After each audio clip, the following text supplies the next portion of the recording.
This application has to do with carpentry.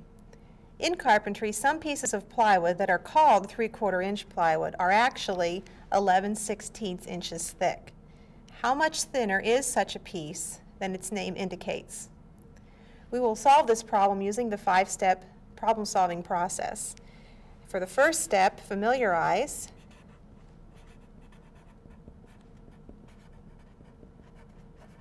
We might note that 11/16 is going to be less than 3/4 because we're asked how much thinner such a piece is.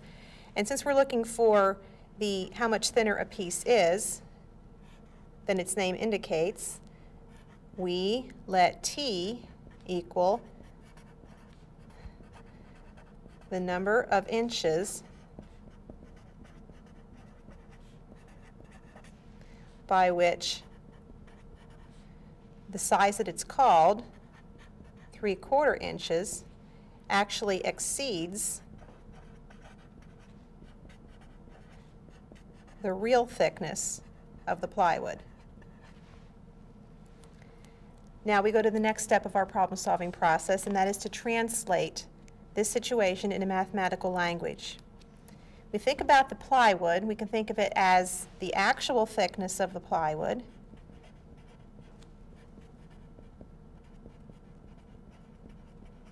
plus the excess thickness, we could say, or the thickness we might expect it to be, but it's not, or the extra that we expect to be there that's not there, is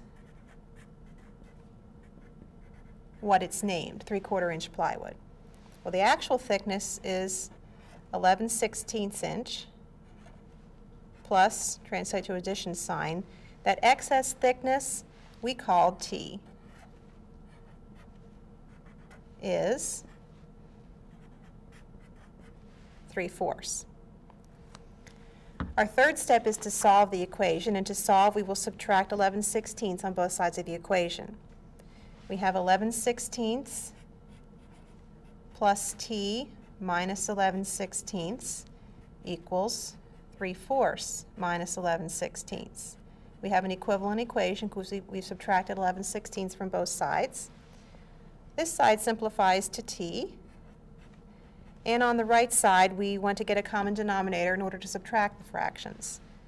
3/4, since 16 is a multiple of 4, 16 is our least common multiple of 4 and 16, so we can write 3/4 times 4 over 4 minus 11 over 16, and we have 12/16 minus 11/16.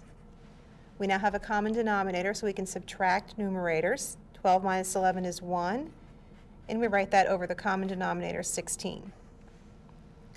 So what we're saying is that that the actual plywood is 1/16 of an inch smaller than what we would expect it to be.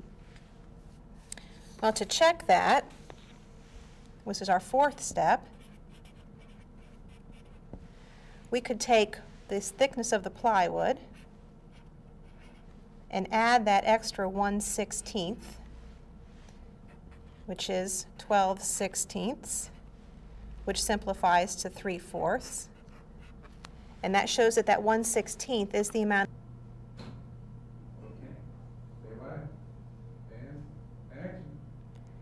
This shows that the excess thickness we'd expect to be in that piece of plywood, but it's not there, is 1/16 of an inch. So now we can state the answer to our problem, the fifth step of the problem-solving strategy, and that is a 3/4 inch piece of plywood is actually 1/16 inch thinner than its name indicates.